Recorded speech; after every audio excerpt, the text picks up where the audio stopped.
mécanisme de l'initiation, un mécanisme de tout ça. Alors, je vous le donne d'après René Guénon. Pourquoi Guénon? Parce que d'abord c'est le premier à s'être occupé de ces choses-là, et deuxièmement parce que c'est celui qui les a le mieux étudiés. Peut-être parce que c'était le plus intelligent.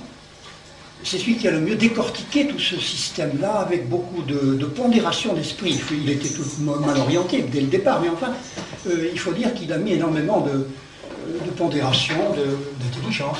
Et alors, le principe qui domine absolument tout ça, ça ne reparaît pas ensuite, mais c'est un principe qu'il faut bien connaître, c'est que pour lui, et pour tous ceux qui sont dans cette spiritualité, n'est-ce pas, qui sont dans cette contre-église, la voie initiatique, que Guénon, lui, pour sa part, appelle la voie métaphysique, mais en fait c'est la même chose. Elle est d'abord purement intellectuelle, elle n'est pas sensorielle du tout, elle n'est pas dévotionnelle. Elle n'est pas religieuse, c'est pas la voie religieuse, n'est-ce pas, c'est pas la voie religieuse et mystique, et elle est supérieure. Et toujours, dès le départ, elle est supérieure à la voie religieuse, dévotionnelle et mystique, tout simplement parce qu'elle conduit au principe suprême, alors que la voie religieuse ne conduit qu'au Dieu créateur. Ça, c'est un principe, n'est-ce pas, chez eux. C'est une construction théologique qui est brahmanique. En haut, on a l'hyperthéos, n'est-ce pas, c'est-à-dire le Brahma suprême, et puis en bas, on a Ishwara, c'est-à-dire le Dieu créateur. C'est pas le même. On a déjà cette distinction-là chez les gnostiques, mais enfin là, c'est particulièrement frappant, puisque on en tire des conséquences, même dans les voies mystiques et initiatiques. Alors il pose en principe, il pose en principe que la voie initiatique, étant donné qu'elle est purement intellectuelle, et qu'elle conduit au principe suprême, est supérieure à la voie religieuse, c'est-à-dire mystique, laquelle, d'abord est dévotionnelle, par conséquent sentimentale, et deuxièmement ne conduit qu'au Dieu créateur. Alors quand on ne fait pas attention à ces distinctions-là, on se laisse avoir complètement, et on se laisse bercer, n'est-ce pas, par l'argumentation de Guénon, puis on s'imagine qu'on est pris, on est coincé. Alors, nous nous mettons dans la peau, si vous voulez, de quelqu'un qui est candidat à la franc-maçonnerie et qui vient de subir les épreuves de la triple enquête dont il a été l'objet. Alors, à la fin de cette triple enquête, on a décidé qu'il avait des qualifications. Les qualifications, c'est très important, parce que, avec une certaine fierté d'ailleurs, je dois dire, ils reconnaissent que les qualifications sont les mêmes que pour entrer au séminaire. On peut pas être, ils ne veulent pas des déséquilibrés, vous comprenez, ils ne veulent pas des tordus, des déséquilibrés, des façons générales. Alors il faut avoir les qualifications. Alors notre candidat, il a les qualifications. Et c'est important de le savoir, parce que en fin de chaîne, quand nous allons voir des pépins, que le type va devenir fou, ou bien détraqué, etc., on va dire, c'est parce qu'il n'avait pas les qualifications. Vous comprenez, c'est pas la faute de la chaîne, c'est la faute de ce que vous avez d'amis dans une chaîne, un type qui n'avait pas les qualifications. Bon. Alors, il va se trouver à un moment donné à faire un premier choix. Il va devoir faire un premier choix.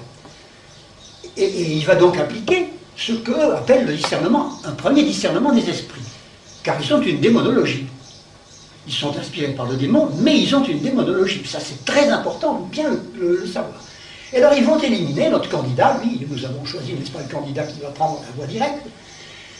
Notre candidat élimine les congrégations qui dispensent une contre-initiation, c'est-à-dire qui dispensent ouvertement une initiation satanique ou luciférienne ouvertement. Alors, cela, il va les éliminer. Il ne va pas rentrer dans ces sociétés de pensée-là. Il ne va pas rentrer là-dedans. Alors il a donc fait déjà un premier discernement des esprits. Mais, quelque temps après, son instruction pré-initiatique continuant à jouer, il va faire un deuxième discernement des esprits qui va lui faire éliminer les congrégations qui dispensent une pseudo-initiation, c'est-à-dire une initiation récente, une initiation dont on connaît le fondateur. Par exemple, la franc-maçonnerie des Illuminés de Bavière, qui ont pour fondateur Weishaupt, c'est pas les Illuminés de Bavière. C'est un exemple qu'ils donnent eux-mêmes. Un deuxième exemple qu'ils donnent eux-mêmes, c'est Camille Savoir, que l'on connaît pour avoir fondé la société de Memphis-Misraïm, laquelle d'ailleurs s'est incorporée à la franc-maçonnerie, ce que Guénon lui reprochait vivement. Vous n'auriez pas dû incorporer des trucs comme ça, vous connaissez son fondateur, par conséquent, c'est pas immémorial, donc c'est pas sérieux, donc c'est pas la vraie tradition ancestrale. Bon. Il faut pas connaître le fondateur. C'est une des premières précautions. Encore faut-il, il y a d'autres choses qui rentrent en ligne de compte, mais ne pas connaître le fondateur, c'est déjà essentiel pour René Guénon. Alors il a donc fait ces deux discernements des esprits, après quoi il n'y aura plus besoin de discerner les esprits. Et c'est ce qu'il va nous reprocher à nous. Il va nous dire, vous êtes obligés de discerner les esprits, jusque et y compris dans vos extases. Vous êtes obligés, après vos extases, de vous dire, est-ce que c'était du diable, est-ce que c'était du bon Dieu? Vous voyez, vous n'êtes donc pas sûr de vous. Tandis que nous sommes sûrs de nous, parce que nous avons déjà fait le discernement des esprits, nous n'avons plus besoin de nous en occuper. Et bien sûr, ils ont discerné les esprits, nous le savons, mais ils ont tout de même pas choisi le bon. Si c'est tout ça, si c'est ambigu. Enfin, voilà comment ils décrivent leur affaire. Deux discernements des esprits, un pour éliminer la contre-initiation et un pour éliminer la pseudo-initiation. Alors voilà parti sur une société de pensée qui est antique, dont on ne connaît pas le fondateur, qui se raccroche à tout ce qu'on peut trouver de plus ancien, par exemple les initiations professionnelles des métiers, n'est-ce pas? Parce que ça, on ne sait pas d'où ça vient, alors donc c'est bon. Ils en sont là. Société initiatique authentique immémoriale, c'est une... Alors là, le candidat reçoit une instruction pré-initiatique qui va être livresque, bien entendu. Et il va subir une préparation intellectuelle. Et cette préparation intellectuelle, pour René Guénon, est absolument indispensable. Il dit, devrait-on éliminer tout? Il faudrait conserver la préparation intellectuelle pré-initiatique. Voyez-vous à quel point il attache de l'importance à cette préparation livresque, intellectuelle, c'est un travail. Alors, on envoie naturellement au candidat maçon des instructeurs pour lui parler, pour l'instruire, pour lui donner des livres, pour savoir s'il les a lus, comment il les a réagis, etc. Bon. Alors, le voilà donc arrivé à la veille de la cérémonie d'initiation. Il est instruit, il a donc un bagage à l'intérieur, il a un contenu notionnel. Nous allons voir tout à l'heure pourquoi il est important qu'il l'ait acquis avant. Alors, se produit la cérémonie d'initiation. Et à ce moment-là, ce jour-là, on reçoit une influence spirituelle. L'influence spirituelle. Qu'est-ce que c'est, cette influence spirituelle? Est-ce que c'est un ange? Est-ce que c'est un Dieu? Non. C'est l'influence spirituelle tout court. Et maintenant, tout le monde se met à ce vocabulaire, personne ne parle que de l'influence spirituelle définie par René Guénon comme ça. L'influence spirituelle, c'est l'esprit, mais c'est ni Dieu ni un ange, c'est le principe suprême. C'est-à-dire que c'est une adhésion avec le principe suprême, avec l'absolu. Absolu. C'est pour ça que ça ne porte pas de nom. C'est l'influence spirituelle. Elle est réelle, ce jour-là, du fait de la cérémonie d'initiation, du fait du ritualisme. Elle est réelle, mais elle n'est pas forcément sensible. Elle peut être sensible chez certains sujets, mais elle n'est pas forcément sensible.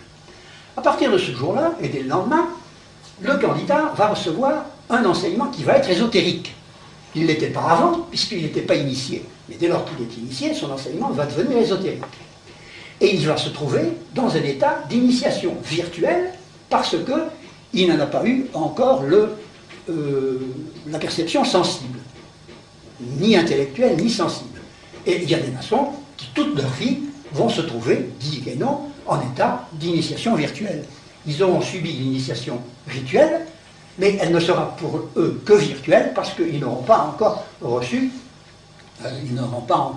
pleinement, si vous voulez, l'illumination initiatique, laquelle ne saurait tarder de se produire un jour ou l'autre.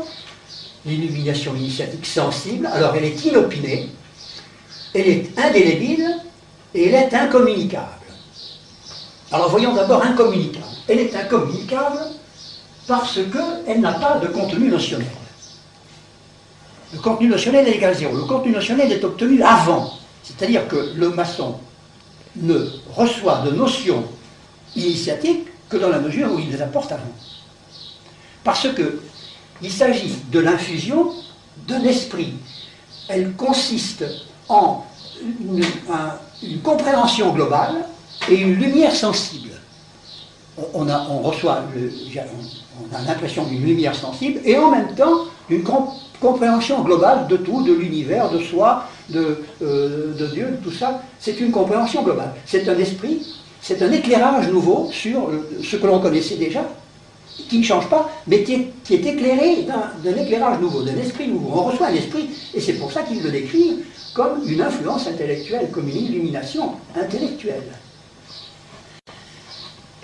Quel nom peut-on donner à cet instant, n'est-ce pas, de compréhension et d'illumination?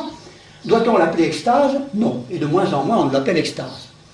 On l'appelle plutôt enstase, du fait de ce que nous disions l'autre jour. Vous savez, ce que Evola appelle l'inceste philosophal. C'est un retournement en soi-même, ça jaillit de soi. D'ailleurs, il y a des gens qui ont subi ça d'une façon particulièrement sensible et qui disent qu'ils avaient l'impression que cette lumière jaillissait d'eux-mêmes. Et il y en a même qui vont plus loin et qui disent que cette lumière jaillissait de la terre. Vous voyez, si c'est sensible à certains moments. Alors c'est inopiné, ce n'est pas valable pour tout le monde. La proportion des gens qui subissent l'illumination initiatique, moi j'en sais rien. Je crois qu'elle doit être relativement infime, enfin relativement petite. Mais enfin, il y a des intellectuels qui la subissent. Et qui la subissent d'une façon absolument inopinée. Ça peut être le jour de la cérémonie, et ça peut être 6 mois ou 2 ans après, ou plus, n'est-ce pas? Alors je crois que nous avons tout dit, sauf que nous ne sommes pas occupés de son caractère indélébile. Alors là, ça demande une réflexion. Alors, indélébile, qu'est-ce que ça veut dire? Ils le répètent tous que c'est indélébile. Une fois qu'ils ont reçu ce truc-là, et qu'ils ont cet esprit, n'est-ce pas, qui les éclaire, ils ne le quittent plus. Et ils regardent le monde selon ce point de vue-là, ils ne le quittent plus. Alors, ils ont la sensation personnelle que c'est indélébile. Est-ce que c'est un caractère, pour nous chrétiens qui voyons ces gens-là de l'extérieur, n'est-ce pas? Est-ce que c'est un caractère qui est imprimé dans leur âme? Eh bien, moi je ne crois pas. Ils le prétendent, mais moi je ne crois pas. Et j'ai trouvé, au hasard de mes lectures, alors là vous allez me dire si j'ai eu raison, dans Saint Paul, deux ou trois petites notions, mais là je les ai notées de mémoire. Alors vous m'excuserez, j'ai les références, elles sont exactes. Mais le texte c'est de mémoire, maintenant vous vérifierez. Alors dans la deuxième Thessaloniciens 2,12, on lit ceci: c'est pourquoi Dieu leur envoie operationem erroris ut credant mendatio, des opérations d'erreur, voyez-vous, des operationem erroris. Alors qu'est-ce que c'est que ces opérations d'erreur? Mais ça semble bien quand même être des choses du type initiatique. Pensez bien que du temps de Saint Paul, il y avait des initiations comme bien là maintenant, et il n'a pas été sans y penser. Et je pense que operationem erroris, ça peut s'appliquer à ça. Maintenant, ça c'est moi qui dis ça. Hein. Les exégèses, il faut être très... enfin, je donne ça comme ça. Puis j'en ai trouvé une autre qui ressemble bien à ça, qui répond à la question du caractère indélébile. Attendentes spiritibus erroris, on retrouve la même chose, spiritibus erroris, et doctrinis demoniorum, in hypocrisie loquium mendacium, et abentium suam conscientiam coteriatam. C'est-à-dire que leur conscience est comme cautérisée. Alors évidemment, vous me direz, la cautérisation, c'est bien une marque indélébile. Oui, bien sûr, mais alors pourquoi Saint Paul dit-il conscientiam et non pas animam? Je suppose que ce n'est pas par hasard. Et je dis cela tout simplement parce qu'il ne me paraît pas normal de penser que le démon ait le pouvoir d'imprimer un caractère. On peut lui supposer toutes sortes de puissances, mais celle-là, faire comme Dieu et imprimer, comme c'est le cas des sacrements qui impriment un caractère, comme le baptême, la confirmation et l'ordre, eh bien ça, je ne le crois pas. Ce n'est pas un anti-sacrement, c'est une singerie de sacrement, si vous voulez, que je ne pense pas qu'on puisse lui reconnaître la puissance de créer un caractère dans l'âme. Il peut cautériser la conscience, oui, mais imprimer un caractère, enfin tout ça, je vous le donne, parce que quand même, ce sont des choses pour un prêtre qui sont intéressantes, n'est-ce pas? Mais je le donne tout à fait en pointillé. Pour essayer d'expliquer, alors, des notions qui, elles, sont parfaitement décrites chez les subversifs, comme quoi l'illumination initiatique est inopinée, indélébile et incommunicable. Alors, incommunicable, nous avons vu pourquoi, et indélébile, eh bien, nous sommes en train d'essayer de savoir jusqu'à quel point. Alors, il continue, n'est-ce pas, son cursus honorum dans la franc-maçonnerie, notre candidat, et pendant ce temps-là, il est dans un état que Guénon appelle l'état de réalisation spirituelle. Ça prépare à ce qu'ils appellent, eux, la délivrance. C'est un état préparatoire à la délivrance. Ils se sont eux-mêmes spirituellement réalisés parce que leur soi est changé, leur manque d'une cuisine comme ça. Et alors, il va subir dans le cours de sa carrière, d'autres initiations. Il va avoir des augmentations de salaire. Comme vous connaissez bien maintenant. Et alors, de temps en temps, il va lui tomber sur le dos une nouvelle illumination. Ça lui arrive. Plusieurs fois dans sa carrière, il y aura un éclair comme ça de compréhension. Il pourra en avoir plusieurs fois. Et il y en a de ces éclairs de compréhension qui sont même décrits maintenant. Et il y a des savants, j'en ai entendu un à France Culture, un savant de Chicago, un type qui a une chaire en faculté, et qui expliquait qu'il avait vu la danse de Shiva. Alors il me dit, qu'est-ce que c'est ça la danse de Shiva? Oui, ça. J'ai vu la danse de Shiva, c'est extrêmement net. Je me trouvais sur une plage, et je rêvassais à mes travaux atomiques, etc. Et puis tout d'un coup, je me suis vu comme si j'étais infusé par les atomes de l'univers qui passaient en moi en scintillant, et à la danse desquels je me trouvais lié, avec des atomes qui se créaient, d'autres qui disparaissaient, etc. Et j'étais inclus dans cette danse-là.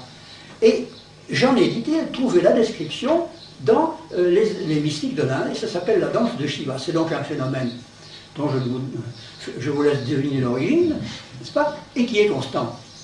Il est né comme ça dans une espèce de danse de Shiva. Enfin, la danse de Shiva, c'est donc un truc décrit maintenant, que je n'invente pas, que j'ai entendu à France Culture, et qui est même imprimé dans tous les trucs maintenant. C'était pas dans un dialogue avec un autre savant français qui s'appelle Costa de Borgard.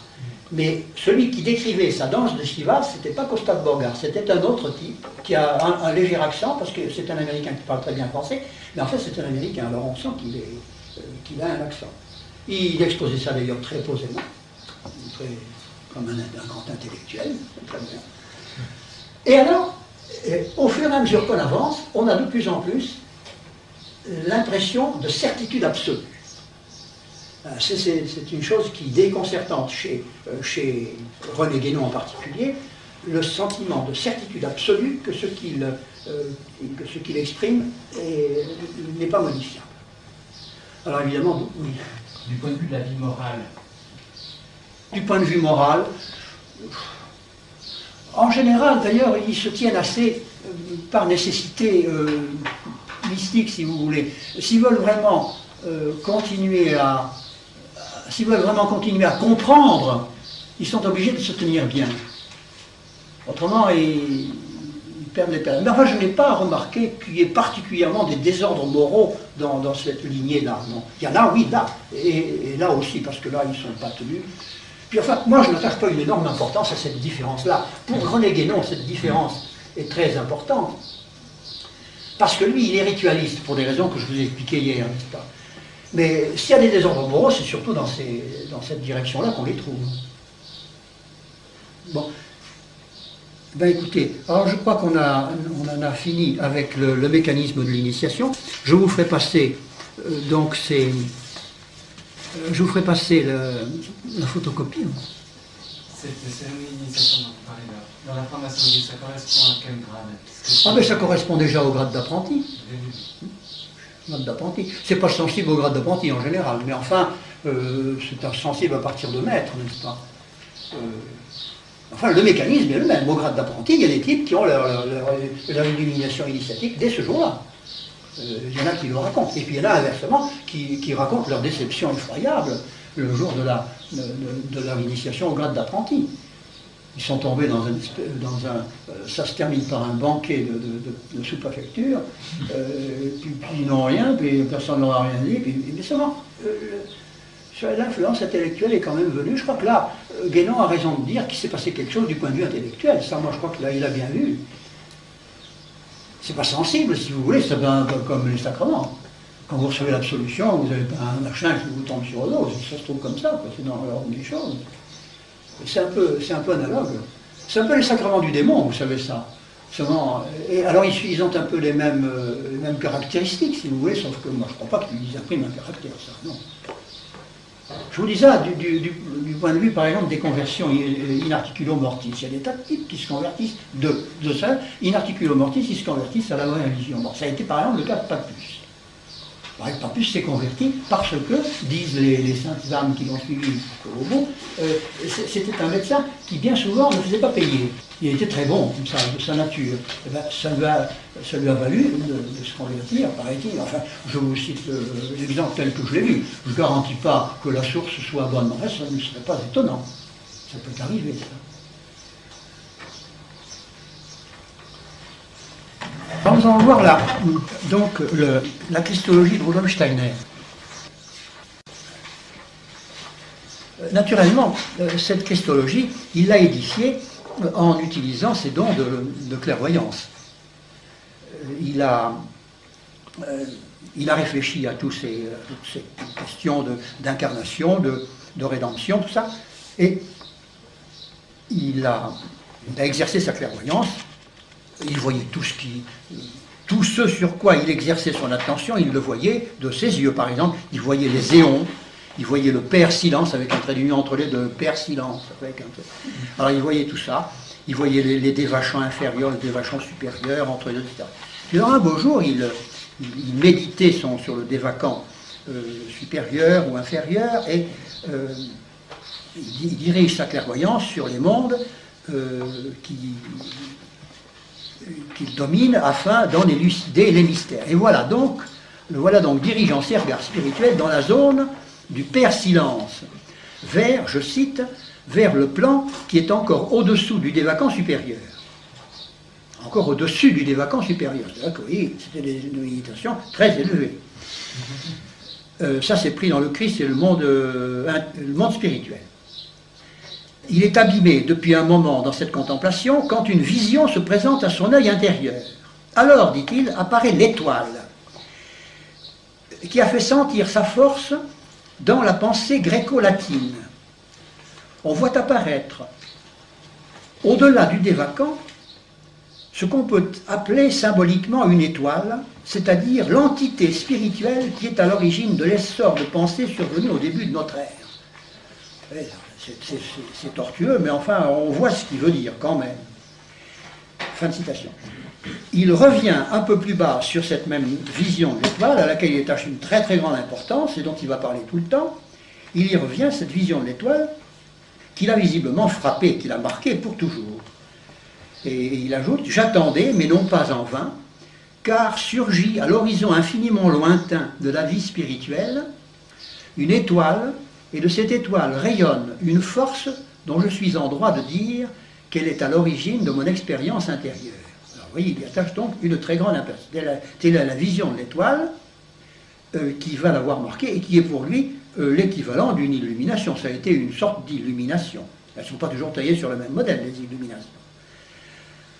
Après un intervalle, un interminable périple à travers les philosophies grecques et latines, les Sibylles, les sages de l'Inde, tout ça, la légende du Graal, Steiner en arrive à dévoiler que cette étoile, cette entité spirituelle dont il a eu la vision, n'est autre que le Logos. Bon, je suis obligé de vous avouer que j'en suis beaucoup moins sûr que lui.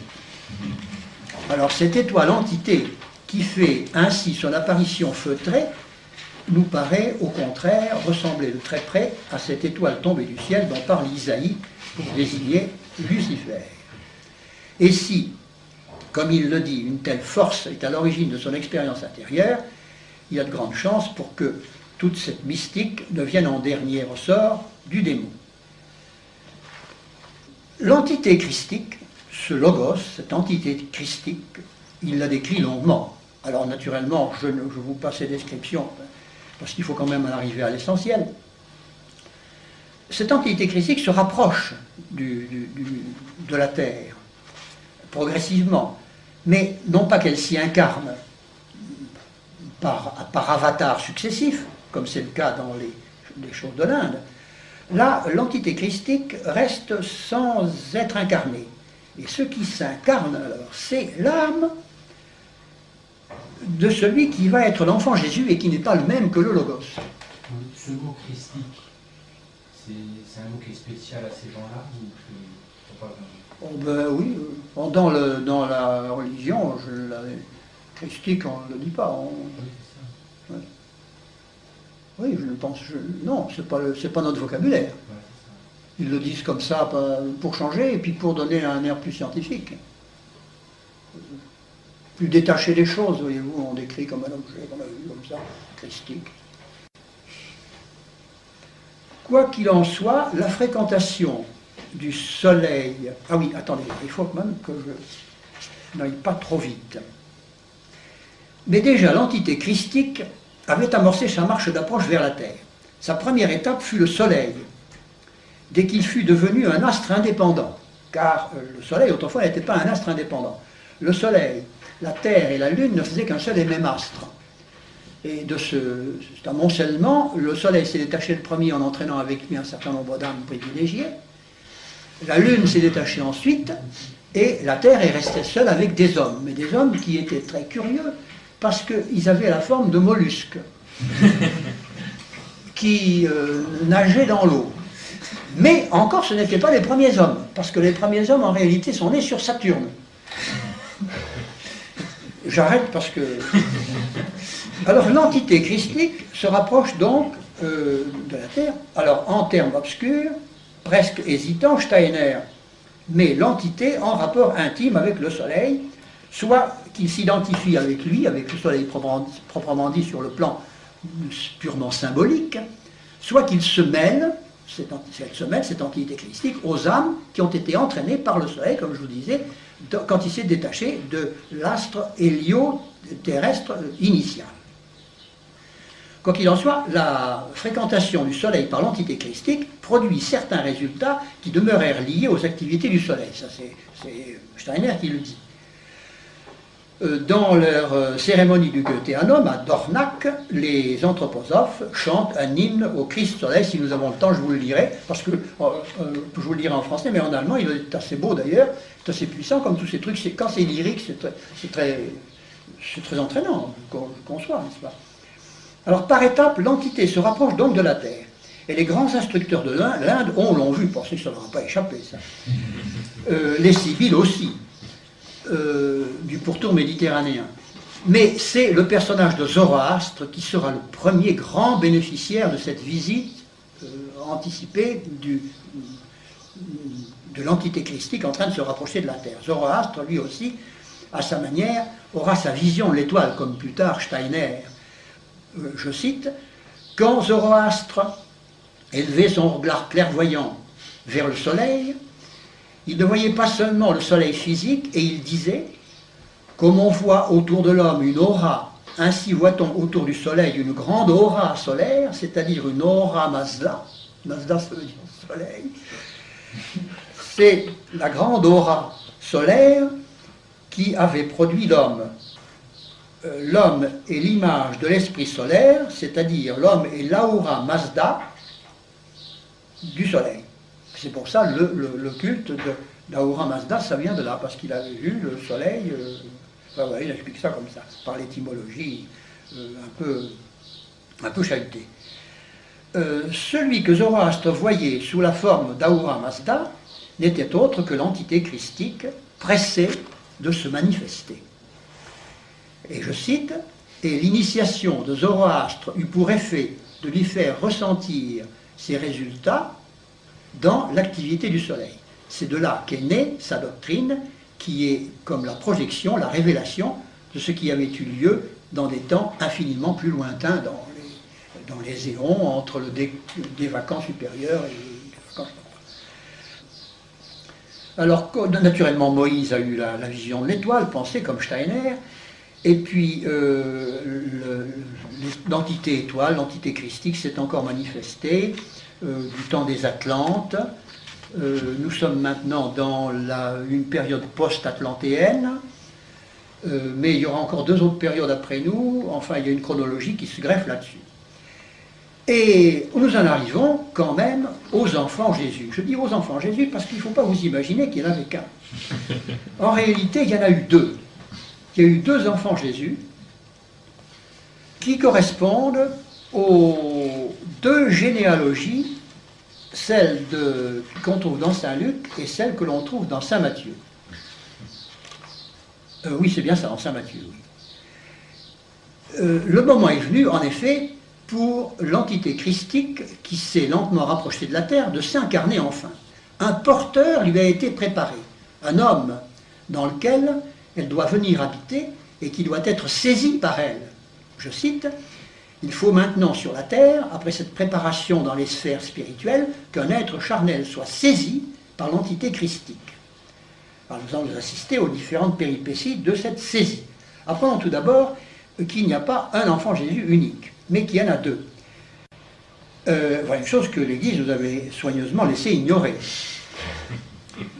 Alors, la généalogie de saint Matthieu suit postérieurement à David la lignée royale selon David. La lignée de David, la lignée royale de Salomon. C'est celle qui transmet le corps physique dans lequel s'incarne l'âme, plus exactement le moi, du plus grand des initiés solaires, à savoir Zoroastre. Allez comprendre ce que ça veut dire. Alors, c'est cet enfant Jésus qui fuit en Égypte et qui, à son retour, s'installe à Nazareth. Il appartient donc à la filière initiatique royale. Dans les développements de Steiner, cet enfant Jésus est appelé l'enfant Jésus de Salomon.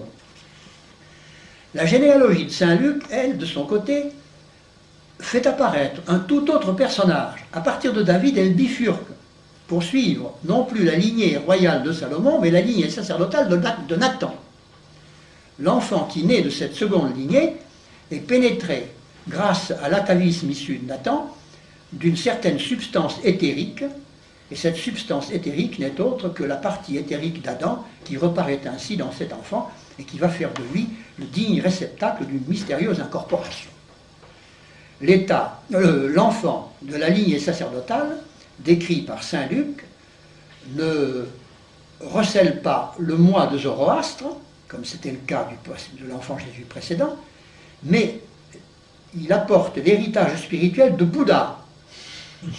Cet enfant appartient à la filière initiatique sacerdotale.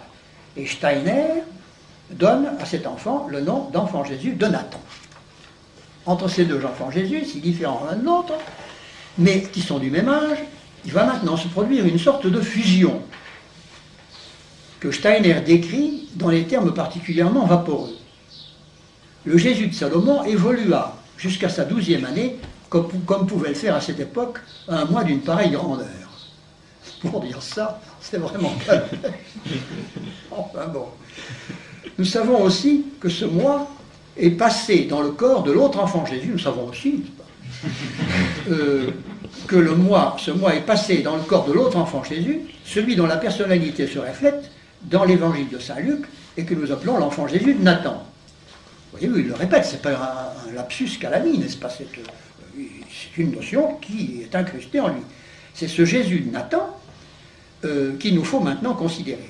Il ne s'agit pas, dans son cas, d'un être humain au sens usuel du mot, mais d'un être dont on peut dire, dont on ne peut pas dire qu'il se soit incarné précédemment sur la terre.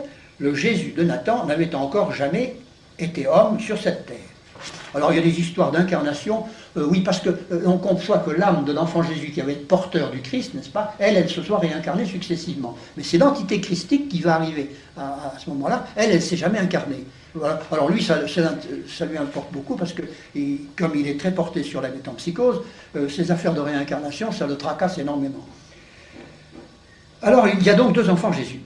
Et à un moment donné, il y a l'enfant Jésus, lequel est-ce qui va disparaître? Il y en a un qui va disparaître, c'est celui de Salomon, le pauvre enfant Jésus de Salomon, qui va se sacrifier au profit de l'enfant Jésus de Nathan, et qui va lui donner son moi, réalisant ainsi véritablement un sacrifice. Et Steiner revient beaucoup sur ce sacrifice, n'est-ce pas? Ça a été un sacrifice préparatoire au sacrifice de la croix. Ça dilue la notion de sacrifice, c'est impeccable, comme ce démoniaque, ce truc-là. Alors, il n'y a pas un seul sacrifice de la foi, il y en a eu un avant, vous comprenez, etc. Alors, qu'est-ce qui va procurer la saisie de cet enfant Jésus, enfin unifié, l'enfant Jésus de Nathan, enfin unifié, que d'ailleurs, désormais, puisqu'il n'y en a plus qu'un, c'est pas la peine de les distinguer, on va l'appeler l'enfant Jésus de Nazareth tout court. Une fois que la distinction ne se fait plus entre celui de Salomon et celui de Nathan, eh bien, on l'appelle l'enfant Jésus de Nazareth. Et qu'est-ce qui se présente au baptême de Saint Jean? Eh bien, c'est Jésus de Nazareth. Il ne fait plus la distinction, puisque la chose a eu lieu avant. Le sacrifice de l'enfant Jésus de Salomon a eu lieu au temple, quand ils avaient 12 ans. Il s'est sacrifié là et au bénéfice du fils de Nathan. Bon. Alors, celui qui se présente au Jourdain, c'est l'enfant Jésus de Nazareth. C'est-à-dire il est déjà unifié. Alors, c'est là qu'il va être saisi, au Jourdain, il va être saisi par l'entité christique. C'est au Jourdain que va avoir lieu la saisie par l'entité christique. Et en réalité, c'est une saisie qui va consister simplement pour le Jésus de Nazareth à recevoir le moi supérieur de l'entité christique. Je ne sais pas si vous suivez, tout ça est bien compliqué, mais ça n'a pas d'importance, vous savez. Ça change avec un autre auteur. Vous trouverez des trucs analogues dans un autre auteur, dans les voilà, vous trouverez des trucs comme ça, mais ça ne sera pas tout à fait pareil. Alors donc, le moi, c'est le moi supérieur de l'entité christique, mais ça je dis bien, parce que je répète fidèlement, qui va s'incorporer au moment du Jourdain à Jésus de Nazareth. Alors l'entité du Christ est descendue des hauteurs spirituelles au moment du baptême, pas, et est demeurée dans le corps de Jésus de Nazareth. C'est bien ça. Alors pour faire place à ce moi supérieur qu'il a saisi et dont il est devenu porteur, il a fallu que Jésus fasse de nouveau le vide en lui, comme Salomon l'avait fait le vide, n'est-ce pas, celui de Salomon. Il a fallu qu'il se produise un nouveau sacrifice. Alors il y a encore là un sacrifice qui s'est fait au profit de l'entité christique qui a donné son moi à Jésus de Nazareth. Bon.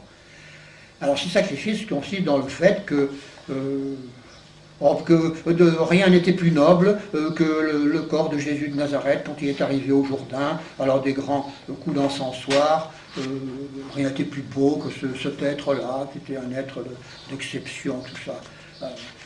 Alors pour les coups d'encensoir, ça, ils sont très forts. Mais pour retourner les notions, ils le sont aussi. De telle sorte que Jésus de Nazareth repart du Jourdain tout autre qu'il n'y était arrivé. Il repart porteur du moi supérieur de l'entité christique. Et c'est ainsi qu'il va se présenter au calvaire. Alors j'ai noté en passant pour une citation, parce que j'en ai trouvé beaucoup, mais je ne peux pas tous les une citation d'un passage de Saint Irénée. Je cite Saint Irénée. Car il n'y eut pas alors une descente d'un prétendu Christ sur Jésus. Car il n'y eut pas alors une descente d'un prétendu Christ sur Jésus. Et l'on ne peut pas prétendre que autre était le Christ et autre Jésus. Lui, ces termes ne sont pas alambiqués. Mais le Verbe de Dieu, le Sauveur de tout et le Seigneur du ciel et de la terre, ce Verbe qui n'est autre que Jésus, ainsi que nous l'avons montré déjà, pour avoir revêtu une chair et avoir été oint de l'Esprit par le Père, est devenu Jésus-Christ. C'est une onction, on pourrait peut-être dire Jésus avant, Christ, il était déjà, mais nous ne le savions pas. Tandis que son onction a été manifestée, non pas qu'elle ait été faite à ce moment-là, mais elle a été manifestée au moment de ça, c'est du classicisme intégral, n'est-ce pas? Par conséquent, alors là on s'y reconnaît. Alors j'ai vu une notion, mais on en a des quantités, parce que c'est pas une notion steinérienne, ça, cette affaire les deux enfants de Jésus, c'est pas une affaire. Les deux enfants de Jésus, ça vient loin. On cite, j'en ai vu d'ailleurs un certain nombre. Il y a un bouquin qui est apparu avec des reproductions de certains tableaux de la Renaissance qui font apparaître la Sainte Vierge entourée de 3 enfants. Alors il y en a un qui est Saint Jean-Baptiste, qui est facile à reconnaître toujours parce qu'il est toujours avec sa peau de mouton, généralement une petite croix puis un machin. Et puis alors 2 jumeaux. Ben, c'est une vieille idée gnostique comme quoi il y avait 2 enfants de Jésus. C'est à cause de ces 2 généalogies. Ils ont saisi ce truc-là, vous comprenez, et alors ils en ont fait 2 enfants de Jésus pour brouiller, pour nous embrouiller. Mais ça, c'est une notion qui... Alors lui, il est possible que Steiner l'ait vu dans sa clairvoyance. Mais alors s'il l'a vu dans sa clairvoyance, c'est que c'est le même inspirateur qui inspirait déjà les gnostiques, qui lui a fait voir ça. Ou bien alors il l'a lu dans les gnostiques, et s'il l'a lu dans les gnostiques, eh bien, c'est que ce qu'il appelle sa science de clairvoyance, c'est pas une science puisque c'est subjectif. Alors nous avons donc Jésus-Christ se présentant au Golgotha comme ça. Alors dans les développements de Steiner, le mot de Golgotha revient avec une fréquence qui ne peut pas manquer d'attirer l'attention. Il ne fait pas de doute que cette répétition inlassable dénote chez lui une véritable fascination. Ça, c'est même effrayant. Il y a un de ses livres le mot de Golgotha revient à presque toutes les pages. Et il appelle ça l'événement du Golgotha. Oui, l'événement du Golgotha. Mais alors, au Golgotha, qu'est-ce qui s'est passé pour Steiner? Eh bien, ce n'est pas du tout une rédemption, c'est-à-dire un rachat, c'est-à-dire le mécanisme par lequel le juste s'est substitué au pécheur pour apaiser la colère divine, justement enflammée contre les coupables. Pas du tout, ce n'est pas ce mécanisme-là qui s'est fait. Le Christ sur le Golgotha a été un agent de spiritualisation.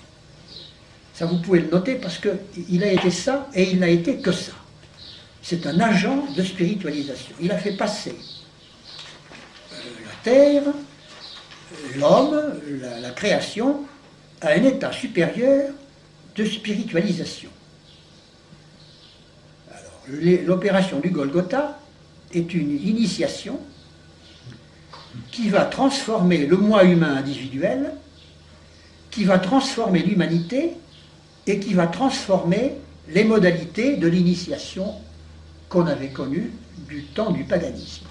C'est ça, qui va faire monter l'initiation à un cran supplémentaire, à un stade supplémentaire. Alors reprenons tout de même ces trois choses. D'abord sur le plan individuel. Le mystère du Golgotha a provoqué une imprégnation de la substance humaine par le divin. Je cite, « L'homme a reçu puissance de spiritualiser dans les profondeurs de son moi, son être psychique, vital et physique. La mort-résurrection, avec un trait d'union entre les deux, et ça il le met toujours, la mort-résurrection, pour ne pas être accusé d'escamoter la résurrection. La mort-résurrection du Christ a insufflé une nouvelle vie au corps éthérique. Cette vie nouvelle, impérissable, a été apportée dans le corps éthérique par le Christ. Il dépend donc du Christ que le corps humain, sinon sans cela voué à la mort, soit transformé, préservé de la corruption, doué de la faculté de prendre une forme incorruptible. Le Christ a déversé la vie dans le corps éthérique. Voilà, c'est un agent de spiritualisation. Alors un peu plus loin, il ajoute, par le mystère du Golgotha, le moi humain est christifié. Christifié, c'est-à-dire qu'il est spiritualisé. Sur le plan général maintenant, la vertu du Golgotha incorpore un surcroît de vie spirituelle à l'ensemble de l'humanité. Je cite, « L'impulsion christique après s'être manifestée à travers Jésus de Nazareth, l'impulsion christique, s'est unie à l'évolution de la terre. Une nouvelle ère commence pour l'humanité par le fait que le Christ est devenu l'esprit de l'humanité terrestre. » Fin de citation. Ça fait penser à un livre de Teilhard de Chardin qui s'appelle L'esprit de la Terre, qui est un petit peu dans ces thèses-là. Les influences sur Teilhard, c'est net. Ah oui, ah oui. Ou bien alors il s'est influencé par Steiner, ou bien alors il subit une influence qui vient du même tronc. Ça, on ne peut pas savoir si c'est Steiner lui-même qui l'a influencé, ou bien si c'est parce qu'il a été influencé par la même influence. Alors, selon quel mode a pu se réaliser cette incorporation du Christ à l'esprit de l'humanité? Nous savons déjà que ce n'est pas selon le mode de rachat. Certes, on conserve le mot de rédemption. Ah ça oui, on va le conserver, le mot de rédemption. On va le conserver précieusement. Et le mot de résurrection aussi. Mais il prend un sens d'un simple processus de spiritualisation. C'est par un mode de connaissance, plus exactement par une nouvelle et meilleure intelligence de l'Évangile que se fera cette incorporation spirituelle. Une meilleure intelligence de l'Évangile donnée par qui, évidemment, par moi, Steiner. Cette nouvelle et meilleure infusion de... Oui, Oui, c'est ça, c'est une nouvelle intelligence de l'Évangile. Je cite. L'intelligence de l'Évangile de Saint Jean en particulier conduira l'humanité à la compréhension la plus étendue du mystère du Golgotha, de la mort, perdant pour l'évolution humaine son caractère trompeur. Curieux comme expression.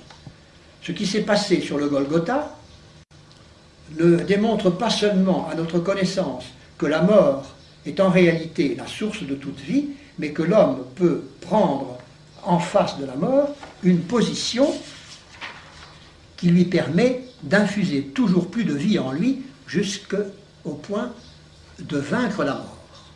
Fermez les guillemets. Cette idée de victoire sur la mort par la spiritualisation va se concrétiser de plus en plus chez les disciples de Steiner. Et chez un de ces disciples-là, qui a un nom un peu curieux, qui s'appelle Adjetlache, H-A-D-J-E-T-L-A-C-H-E, Adjetlache, il s'appelle Louis Adjetlache, qui a écrit un livre, qui a écrit la préface de l'évangile de Saint Jean dans ses rapports avec les autres évangélistes, qui est de Steiner. Ce livre de Steiner a été préfacé par Adjetlache, et voici ce qu'on lit dans la préface. Enfin, le moi humain aura acquis une telle puissance sur la matière de son corps physique qu'il transformera celui-ci en homme-esprit, expression humaine du logos créateur. C'est un homme-esprit. Un homme-esprit. Alors, sur le caractère, je vais continuer, puis on fera une petite incidente après. Dans les siècles futurs, va s'exercer l'activité du moi humain ainsi christifié. Par cette activité, l'homme deviendra à son tour créateur, car il sera dépositaire de la sagesse créatrice de Dieu. Le logos étant la sagesse créatrice de Dieu. Le moi créateur obtiendra la force d'agir sur les phénomènes de vie. Il pourra métamorphoser le corps vital ou éthérique. Il mènera jusqu'à maturité le germe de vie spirituelle et divine qui fut déposé jadis dans le corps éthérique par les hiérarchies spirituelles et que l'entité christique a porté à son maximum. Alors cette vie déposée par les hiérarchies spirituelles aussi, cette vie divine déposée en nous comme ça c'est tout à fait gnostique aussi. Nous aurions, d'après toute cette école gnostique et ésotérique de maintenant, nous avons un germe qui est positivement divin en nous, mais seulement la gangue charnelle l'empêche de s'épanouir, et l'initiation consiste justement à faire s'épanouir un germe qui est antérieurement divin en nous. Ce n'est pas un autre divin que nous allons recevoir de l'extérieur, non, c'est un germe qui est déjà divin, mais que nous ignorons, et qu'il faut épanouir, ça c'est très net. Alors la différence est, au départ, pas très sensible, on dit après tout c'est un autre divin, parce que... Oui, mais enfin, il y a quand même une différence de nature qu'il ne faut pas oublier. Et alors, le troisième effet de cette spiritualisation par le logos, n'est-ce pas, par l'entité christique, joue sur l'initiation. L'initiation, je résume parce que je crois que mon temps avance, n'est-ce pas? L'initiation d'inconsciente, voilà ce qui s'est passé, n'est-ce pas? D'inconsciente qu'elle était, l'initiation est devenue consciente avec l'action de cet agent de spiritualisation qui a été le Christ. Voilà, tout se résume en cela. C'est dit d'une façon alambiquée, mais tout se résume comme ça. L'initiation est devenue consciente. Et alors, nous ne pouvons donc pas nous passer de cette initiation christique. Et on comprend, c'est Steiner qui dit ça, et on comprend ces démêlés avec les hindouistes de Madame Blavatsky et d'Annie Besant, qui eux ne voulaient pas entendre parler de ce cran supérieur apporté par l'initiation de notre Seigneur Jésus-Christ, la prétendue initiation de notre Seigneur Jésus-Christ. Alors voyez-vous, tout ça parce que Steiner tenait absolument à recruter dans une clientèle chrétienne. Il se disait chrétien, il voulait transformer le christianisme. Alors pour transformer le christianisme, il faut commencer par ne pas lui tirer dessus avec des boulets de canon, c'est évident. Il faut rentrer dedans en douceur, et c'est son cas. Et alors, on peut se poser la question de savoir quelle est la nature de l'entité christique que Steiner a vu arriver, se rapprocher de la Terre. Eh bien, il est absolument évident que c'est une entité angélique. S'il a vu quelque chose, eh bien, il a vu un ange. Et d'ailleurs, il le dit. Je cite, « L'être angélique habité par le Christ, l'être angélique habité par le Christ, dut accomplir un acte qui rejette hors de l'âme humaine l'élément chaotique qui devait en être expulsé pour que l'harmonie et l'ordre puissent régner dans la pensée, dans le sentiment et dans la volonté. Une image s'offre à nous, faisons-la vivre devant notre regard intérieur de clairvoyance. C'est l'image d'un être angélique, de l'être qui est encore dans le monde spirituel, mais qui deviendra plus tard l'enfant Jésus de Nazareth. Ça fait partie de ces cogitations avant d'en arriver au Golgotha, à l'incarnation, etc. Et quand il pensait déjà au rapprochement d'entité christique, voyez-vous, il pensait à un être angélique purement et simplement.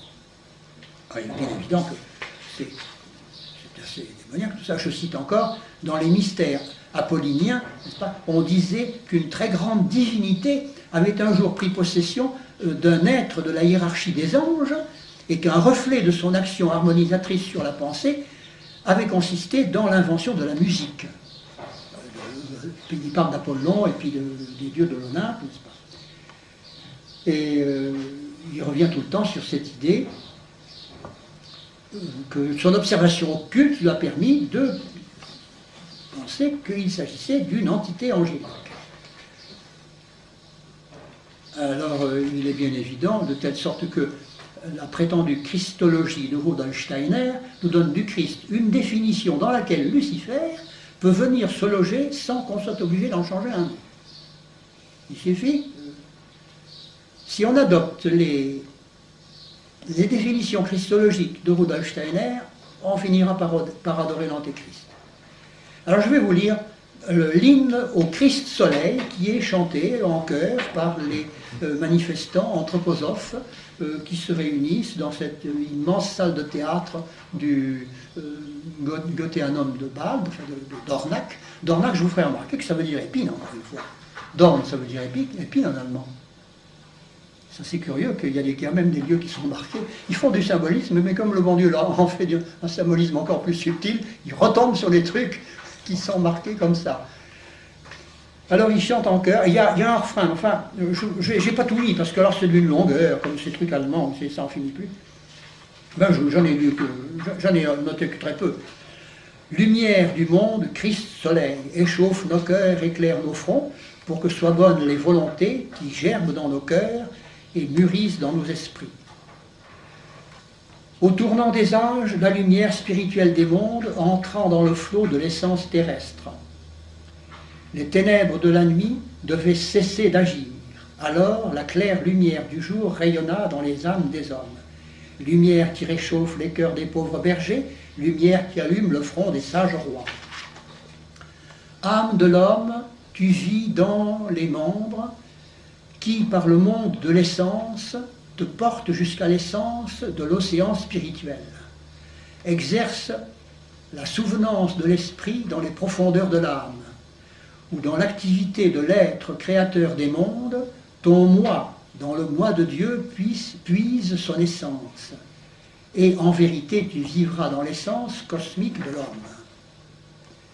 Car l'Esprit Père agit dans les hauteurs, aux profondeurs des mondes engendrant l'être, séraphins, chérubins et trônes, faites retentir depuis les hauteurs la parole que renvoient les profondeurs, et elle dit ex deo nascimur.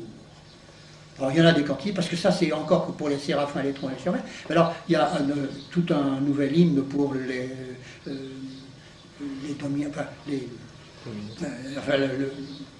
la hiérarchie suivante, et puis pour les trois hiérarchies, il y a des hymnes comme ça. Mais c'est beaucoup plus long. Et puis alors, il y en a d'autres poésies qui, en allemand, je pense que ça doit être assez beau. D'ailleurs, il y a beaucoup de monde qui vient à ces cérémonies du Goetheanum. Et alors, l'ami en question dont je vous parlais, et qui a assisté à ces trucs-là, dit que il y a le public qui vient là, et puis il y a l'aréopage. Alors l'aréopage s'isole dans des pièces séparées, on ferme la porte, et puis... Alors, il a même une amie, mon bonhomme, là, qui un jour s'est trouvé enfermé comme ça. Et c'est qu'elle n'en venait pas large. Et d'ailleurs, ça l'a fait gérer sa cutie, et elle a cessé, elle a dit, oulala, si on est enfermé comme ça, elle a frémi, là, elle s'est dit, oulala, elle n'a pas raconté ce qui s'était passé, parce que c'était un peu une tête en l'air, et un peu cervelé, mais voyez-vous, c'est très hiérarchisé, comme dans tous ces machins-là, d'ailleurs. Mais en Allemagne, ils sont très très puissants. Ils ont des écoles, Ils récupèrent les handicapés. Ils ont fait leur spécialité. Ils récupèrent des handicapés. Ils sont très spécialisés dans la récupération des handicapés. Alors ils ont 2 ou 3 trucs qui marchent, ils les appliquent, et ça marche. Et ils font des handicapés, ils en font des entreprises. Pas forcément, non, je crois pas, non. Je crois pas. Je crois qu'ils se contentent de les garder comme élèves. Non, vous savez, tous ces types, ils appliquent les qualifications, là, hein. Ils font très attention. Ce sont les petits bonshommes du satanisme qui prennent n'importe qui. Mais dans les grandes hauteurs, on fait très attention. Ça, ils veulent Vous savez, la spiritualité de Guénon, elle est purement intellectuelle. Et il le répète à longueur de page. Sa spiritualité est purement intellectuelle. Et je pense qu'il doit s'adresser à une catégorie de démons qui n'ont pas besoin de passer par les sens. Qui infusent, oui, c'est l'infusion intellectuelle, ça existe, n'est-ce pas? Je pense qu'ils doivent s'adresser à cette catégorie de démons-là. Plutôt en être les victimes. Alors ils peuvent se dire purement intellectuel, ça va très bien dans le tableau, n'est-ce pas? Purement intellectuel, je ne suis pas censé regarder du tout, moi. Puis en attendant. Pour résumer en quelque sorte, pour Steiner, dans l'homme, il dit donc qu'il y a un germe divin qui est prisonnier de la gangue physique. Oui, il n'est pas le seul à le dire d'ailleurs. Alors pour lui, finalement, l'homme, c'est un dieu déchu. Oui. Il suffit d'écarter ça pour qu'il redevienne C'est Dieu. Ça, c'est un dieu déchu qui se souvient du ciel, comme disent les poètes romantiques. Voilà, donc Dieu, l'homme n'est plus une créature, c'est un dieu déchu. Oui. Mais alors, à ce compte-là... C'est une fraction de Dieu, c'est une étincelle qui vient de la divinité. Donc on n'est plus une créature, on est une fraction de Dieu. Oui. Donc évidemment, ça va tout à fait à l'encontre de la position de l'Église. Oui, seulement avec cette nuance. Pourquoi ce Dieu que nous sommes est-il déchu? Puisqu'au fond, on peut considérer qu'on est déchu. Ah ben oui, mais c'est toute la mythologie gnostique est faite pour nous expliquer pourquoi il y a eu des déchéances. Tout ça, ça vient d'une bévue de la Sophia. Ne nous lançons pas là-dedans, parce qu'alors là, nous en avons fini. À un moment donné, la Sophia de Dieu a commis une bévue, c'est-à-dire que... C'est Dieu qui c'est Dieu qui est fautif. Ah oui, moi ça va à tous les coups. D'où le fait que la notion du rachat, l'humilité, pour en quelque sorte. Pour faire éclater la gangue, ça n'a pas de sens. Il suffit. Oui, il faut faire éclater cette gangue, mais pas par le rachat, pas par l'humilité. Par la connaissance. Par la connaissance. Il suffit de décrocher une connaissance par une illumination quelconque. Dès que vous connaissez, hop, ça vous ouvre le ciel. C'est la connaissance, c'est pour ça que ça s'appelle la gnose, n'est-ce pas? Il y a une école de Steiner dans l'Allier. Vous connaissez? Oui, il y en a une dans l'Aveyron, il y a une dans le Rhône, il y en a une à Lyon, à Moulins, il y a une université.